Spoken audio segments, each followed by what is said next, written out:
Steampunk Tower 2 is a tower defense game, but it only has one tower and all the enemies come to you.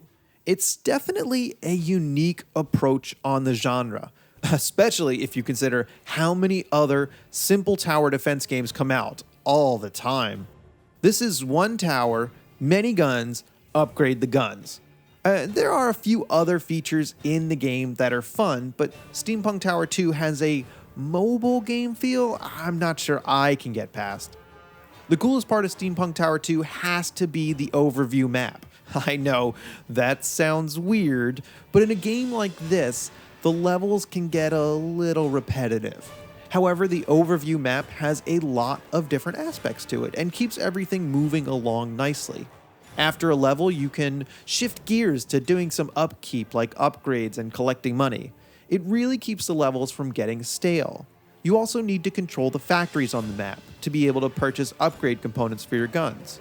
You can lose control of them when an invading force lands there, and you'll need to retake old areas to clean it up.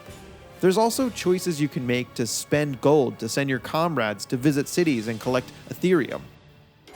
The main game is absolutely the tower defense missions though. You need to drop in and clean up all the enemies or just hold out long enough. The tower gets dropped in the middle and the enemies come from either side.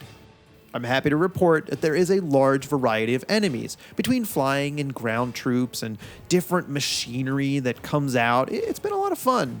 And that's great, but the main meat of the game is micromanaging the guns in your tower, mainly for ammo, because they reload faster if they're inside the tower. But it doesn't hurt to move them around for damage type either. If there are a lot of armored enemies on one side, you might want to move all your axe cannons over there to deal with it. I like the gameplay. It can get pretty intense trying to shuffle around the guns. However, it can get a little bit mindless too. Also, the levels are just really short. From what I can tell, all the levels are under 2 minutes to complete. Now that's not something I prefer, but I know some of you guys don't mind. There's not much punishment for failure either, which lets you try levels without fear and makes the game much easier, which helps add on to the mindless nature of the game. Outside of the levels, you'll need to be using your resources to upgrade your tower and buy new guns. When you start out, the tower has only 2 levels, which of course can be increased. It seems it can double in size up to 4 levels for 8 guns total. The guns are probably the most important part though. You can buy more to fill up these slots, but upgrading them adds to their damage per second significantly. After a mission, there are some boxes to open up with money, Ethereum, and mechanical parts that can be used to increase the experience of the guns. This way you can select which gun you want to give the experience points to. There are certain levels you need to reach before an upgrade unlocks, but you know what? It's cool that you get to select which kind of upgrade you want. So far, it's been mostly upgrades to increase ammo capacity, range, power. Nothing too interesting, too bad. Only once you get much further down the tree can you specialize the gun with a part from the factory. These turn the gun into a distinct version, and it's a really nice touch.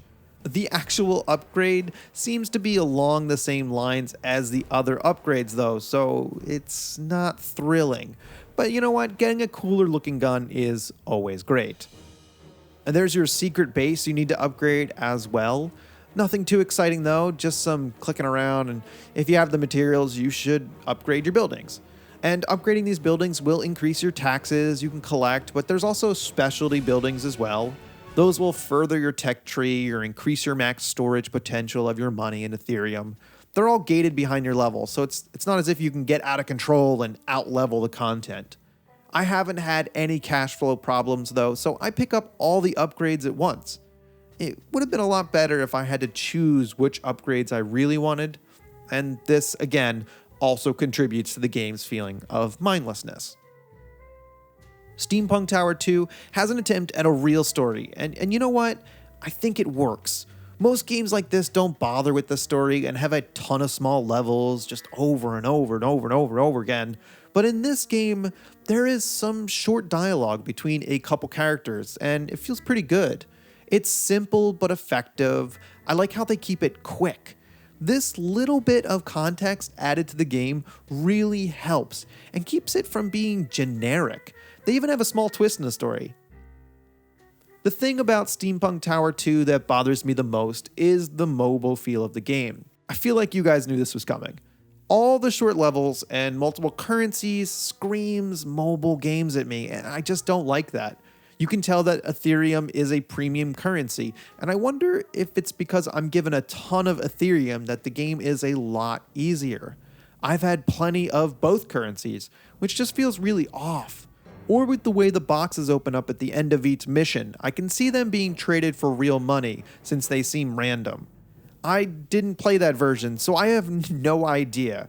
But again, it feels like it influenced this version. If you can look past this, then feel free to ignore me. My feelings are, while playing, it was always on my mind, but I suppose that's the case with all adapted games like this. I would like to mention that I don't think there's much replayability here. It's really a straight through one and done kind of story. I also don't think you're going to die and have to restart, and there's no reason to go back and choose different guns. That said, I think there's a ton of missions here, and it's a fairly large game. The map is expansive with plenty of missions, even if you need to replay a few of them. Overall, Steampunk Tower 2 isn't bad. With a good mix of tower defense and resource management, I was drawn into it. Planning out gun upgrades is interesting, and you are required to actually make decisions. I appreciate the attempt at a story, and it's direct and doesn't get in the way. While I don't appreciate the mobile feeling that the two currencies gives off, I assume it's going to be released on mobile as a free-to-play game. It doesn't hinder the gameplay, but it's just very obvious. I think you'll enjoy this if you want something a little mindless. It definitely teeters on the edge of completely thoughtless, though. The developers worked really hard on this game, and it shows. Thanks for watching.